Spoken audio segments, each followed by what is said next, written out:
Պուտինը չի հանդիպի Զելենսկիին։ Ուկրաինայի նախագահի գրած բաց նամակում Դաշնության ղեկավարը կոպիտ տոն է նկատել։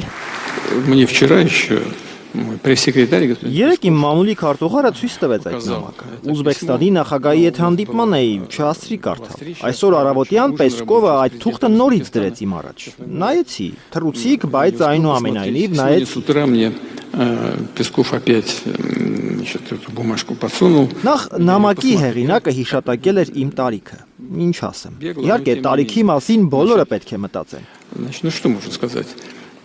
Конечно, о возрасте должны думать все. Բայց ինձ թվում է, որ իմ տարիքում եւ նույնիսկ ավելի մեծ տարիքում շատ քաղաքական գործիչներ շարունակում են կատարել իրենց պարտականությունները։ Տարիքը անկասկած կարևոր է, բայց գլխավորը չէ։ Գլխավորը աշխատունակությունն է։ Главное это не возраст. Это важно. Это на самом деле, безусловно, важно, но главное это не возраст, главное дееспособность и работа. Եվ իմ որոշ գործընկերներ, որոնք կրկնում եմ, ինձնից մեծ են, ցուցաբերում են բավարար եռանդ։ Լավ են անում թե վատ, դա արդեն քաղաքական գնահատականի հարց է, բայց ընդհանուր առմամբ ակտիվ աշխատում են։ Плохо, это другое. Միայն տարիքի մասին ակնարկը չէ, որ Պուտինին դուր չի եկել։ Նամակում Զելենսկին նաև գրել էր, իբր ռուսների մեծամասնությունը հոգնել է պատերազմից, բարձր գնաճից, վառելիքի պակասից եւ պատրաստ է խաղաղության։ Автор указывает также на то, что не нужно. Նամակի հեղինակը նշել է, որ Ռուսաստանի եւ Ուկրաինայի միջև հնարավոր պայմանավորվածությունների համար պետք է գտնել իրական երաշխավորներ եւ նրանց պետք է փնտրել Եվրոպայում։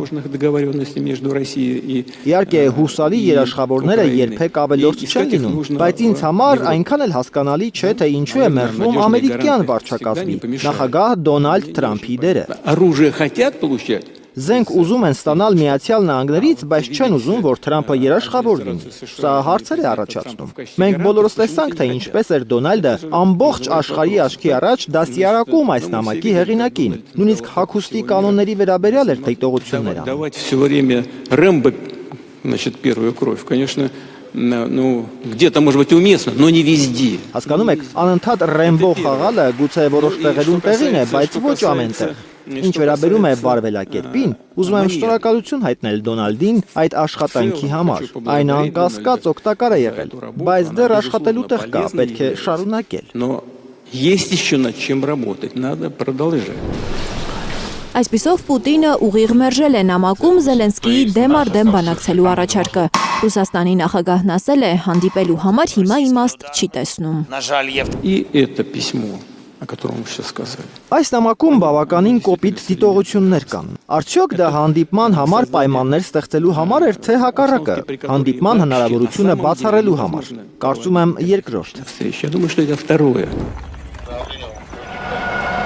Ըստ Պուտինի Զելենսկիի նպատակը մեկն է կանգնեցնել ռուսական զինված ուժերի առաջխաղացումը։ А нам нужны договоренности.